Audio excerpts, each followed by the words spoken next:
ప్రభావములు కలుగునుగాక.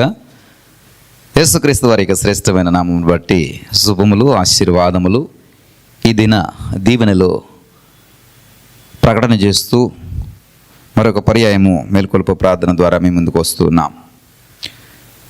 నిత్యము నిరంతరాయముగా ఈ పరిచర్య జరగడానికి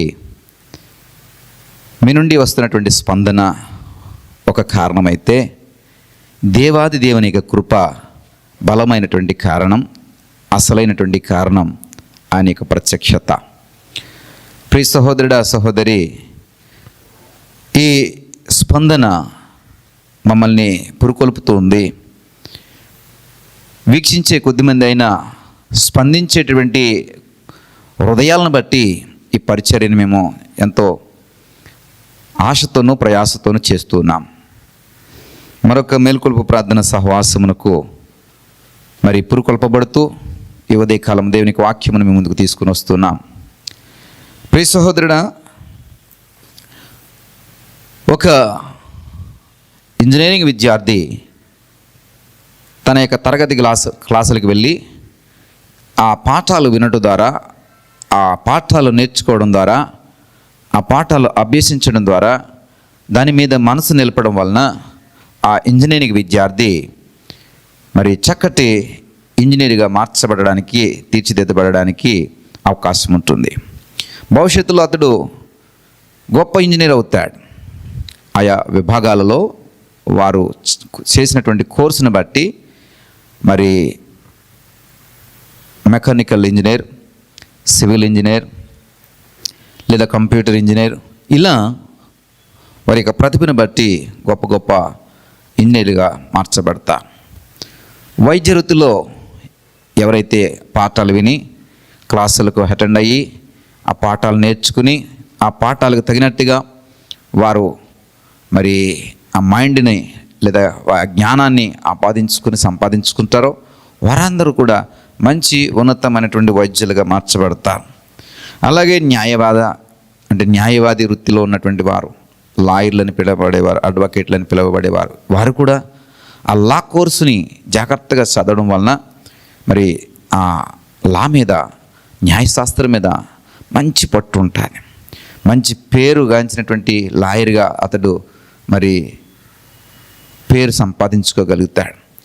ఆ లా మీద సరైనటువంటి పట్టు లేకపోతే మరి చెట్టు కింద పేడురని మనం వింటూ ఉంటాం, అలా మిగిలిపోతూ ఉంటాం.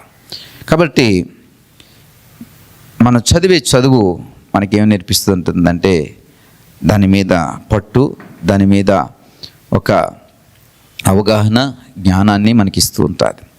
దాన్ని బట్టి మనము ఒక ఇంజనీర్ అని, దాన్ని బట్టి మనం ఒక డాక్టర్ అని, దాన్ని బట్టి లాయర్ అని, దాన్ని బట్టి ఆయా వృత్తులను బట్టి పిలువబడుతూ ఉంటారు.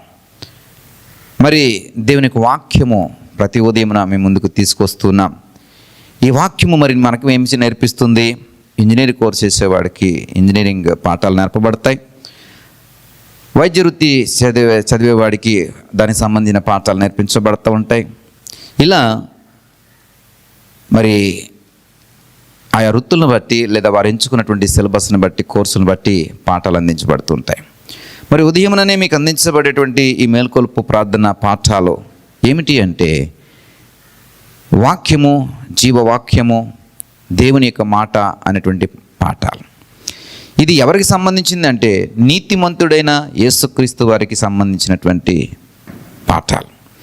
నీతిమంతుడైన యేసుక్రీస్తు వారికి సంబంధించిన పాఠాలు నువ్వు నేర్చుకోవడం వలన యేసుక్రీస్తు వారు ఏదైతే నీతిమంతుడు అనేటువంటి హోదాను లేదా బిరుదును లేదా ఆ యొక్క ట్యాగ్ను సంపాదించుకున్నారో అలాంటి ట్యాగ్ లేదా అలాంటి హోదా, ప్రత్యేకత నువ్వు సంపాదించుకోవాలని నీతిమంతుడైన యేసుక్రీస్తు వారికి సంబంధించినటువంటి వాక్యములను మీ ముందుకు తీసుకుని వస్తున్నాం.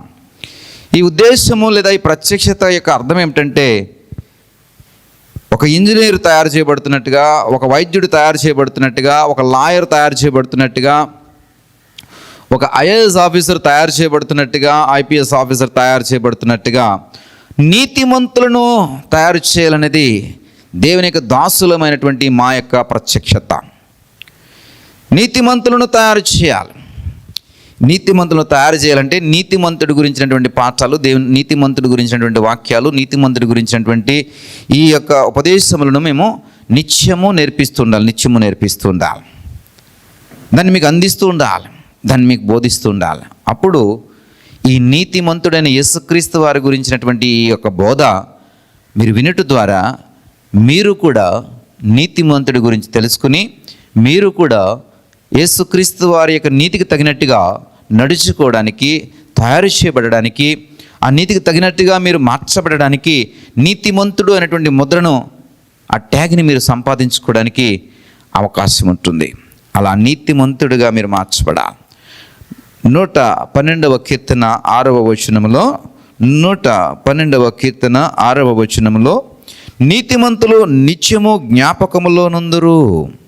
కీర్తనకారుడైనటువంటి దావీదు అంటాడు, నీతిమంతులు నిత్యము జ్ఞాపకంలో ఉంటారంట. ఎవరి జ్ఞాపకములో అండి? పక్కింటోడు జ్ఞాపకాల్లోనా, లేదా స్నేహితుడి యొక్క జ్ఞాపకాల్లోనా, లేకుంటే మన యొక్క కొలీగ్తో జ్ఞాపకాల్లోనా? ఎవరి జ్ఞాపకాల్లో మనం ఉంటాం? ఎవరి జ్ఞాపకాలంటే దేవుని యొక్క జ్ఞాపకములో మనము. ఎవరండి? నీతిమంతుడు అనేవాడు దేవుని యొక్క జ్ఞాపకంలో ఉంటాడు. ఎలాగా? అప్పుడప్పుడు జ్ఞాపకం చేసుకుంటాడండి, రోజుకొకసారి జ్ఞాపకం చేసుకుంటాడండి, లేకపోతే నెలకోసారి జ్ఞాపకం చేసుకుంటాడండి. చూడండి ప్రియులరా, మనము మన యొక్క తల్లిదండ్రులని రోజు జ్ఞాపకం చేసుకుంటామండి. ఏదో అవసరం పడినప్పుడు, లేకపోతే మనసు తిరిగినప్పుడు, లేకపోతే ఏదో ఒక సమయాన్న వారికి ఫోన్ చేయాలనుకున్నప్పుడు ఇలాగ కథ జ్ఞాపకం చేసుకుంటాం. అలాగే మన స్నేహితుల్ని నిత్యము జ్ఞాపకం చేసుకుంటుంటామండి. లేదు కదా, ఆ ఊరు హైదరాబాద్లో మన స్నేహితుడు ఉన్నాడు అనుకోండి, హైదరాబాద్ గురించినటువంటి ప్రస్తావన వచ్చినప్పుడు హైదరాబాద్లో నా స్నేహితుడు ఉన్నాడని అప్పుడు దాని గురించి జ్ఞాపకం చేసుకుంటాం. అలాగే ఆ కోర్సు ఏదన్నా న్యాయవాది లేదా వైద్య వృత్తి, నా మిత్రుడు వైద్యుడు ఉన్నాడు లేదా న్యాయవాది ఉన్నాడని అప్పుడు జ్ఞాపకం చేసుకుంటాం. వాడిని ఏమి నిత్యము జ్ఞాపకం చేసుకోం కదా. అలాగే ప్రతిదీ కూడా మనం ఏమి నిత్యము జ్ఞాపకం చేసుకునే పని ఏమీ పెట్టుకోం. కానీ నీతిమంతుడిగా నీవు మార్చబడడం ద్వారా దేవుడైనటువంటి యెహోవా నిన్ను నిత్యము జ్ఞాపకం చేసుకుంటాడంట. అంటే ఎప్పుడు, ఏ క్షణాన్ని కూడా నిన్ను ఆయన మరువడు, ఏ క్షణాన్ని కూడా ఆయన నిన్ను విడిచిపెట్టడు. ఎప్పుడు కూడా ఆయన జ్ఞాపకాల్లో నువ్వు ఉంటావు.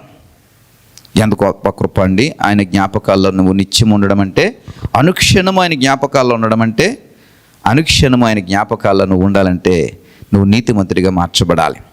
నీతిమంతుడిగా మార్చబడాలి అంటే నీతిమంతుడైన యేసుక్రీస్తు వారికి సంబంధించినటువంటి వాక్యమును నువ్వు ప్రతిరోజు నేర్చుకుని, ప్రతిరోజు దానిని నీ యొక్క జీవితంలో అప్లై చేసుకుని, ప్రతిరోజు దానికి స్థానమిస్తూ నీ యొక్క స్థితిని దానికి తగినట్టుగా మార్చుకుని నీతిమంతుడు అనేటువంటి వాదాన్ని సంపాదిస్తే దేవుడు నేను నిత్యము జ్ఞాపం చేసుకుంటాడు. నిత్యమైన జ్ఞాపకాల్లో నువ్వు ఉంటే నువ్వు చేసే ప్రతి పని జయప్రదమవుతుంది. అని జ్ఞాపకాల్లో నువ్వు ఉంటే నీ రాకపోకలలో ఎక్కడ కూడా ఏ విధమైనటువంటి ప్రమాదము వాటిల్లదు. ఆయన జ్ఞాపకాల్లో నువ్వు ఉంటే నీకు వ్యాధి కలిగినప్పుడు ఆయన ఆదరిస్తాడు, ఆయన నీకు స్వస్థత ఇస్తాడు. ఆయన జ్ఞాపకాల్లో నువ్వు ఉంటే ఇరుకైనటువంటి పరిస్థితుల్లో నువ్వు ఉన్నప్పుడు ఆ ఇరుకు నుండి నిన్ను లేవనెత్తాడు. ఆయన జ్ఞాపకాల్లో నువ్వు ఉంటే నిన్ను విశాలతలో నిలబెడతాడు. ఆయన జ్ఞాపకంలో నీవుంటే ప్రియ సహోదరుడా, సహోదరి, మరి ప్రయాసపడదాం. దేవునికి మాట ప్రతిరోజు మీ ముందుకు తీసుకురాబడుతుంది, తీసుకుని వస్తూ ఉన్నాం. నీతిమంతులుగా మిమ్మల్ని తయారు చేయడానికి, తీర్చిదిద్దడానికి, చక్కటి వాక్య పరిచర్య ద్వారా గొప్ప నీతిమంతుల సమూహమును, సంఘమును తయారు చేయాలని ఆశపడుతుండగా మరి నీతిమంతులుగా తయారు చేయబడడానికి ప్రయాసను నిలుపుదాం, మనసులు నిలుపుదాం. దేవుని యొక్క జ్ఞాపకాల్లో నిత్యము మనము ఉండేలాగా ప్రయాసపడదాం. మరి ప్రార్థన చేసుకుందాం. మీ కొరకై చిన్న ప్రార్థన చేస్తాను. దయగల తండ్రి, ఉదయకాల సమయంలో మీరు మాతో మాట్లాడి ఉన్నారు. ప్రతి ఉదయం అందించబడే ప్రతి మాటను బట్టి మీకు స్తోత్రాలు. నీతిమంతుడు అయిన నీ యొక్క మాటలు మేము ప్రతిరోజు విని దాన్ని జ్ఞాపకం చేసుకోవడం వలన మేము కూడా నీతిమంతులుగా మార్చబడి నీతిమంతులు అనేటువంటి హోదాన్ని మేము పొందుకోగలుగుతాం. నీతిమంతుడైన వాడు మీ యొక్క జ్ఞాపకాల్లో నిత్యము ఉంటాడని లేఖనం ద్వారా మీరు బయలుపరిచారు. ఇదిగో ప్రభా, మేమందరం కూడా మీ జ్ఞాపకాల్లో నిత్యం ఉండాలని ఆశపడుతున్నాం. సహాయం దయచేయండి.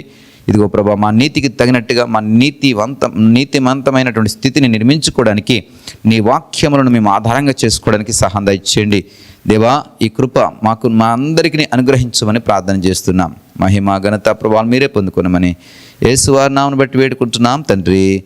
ఆమెన్.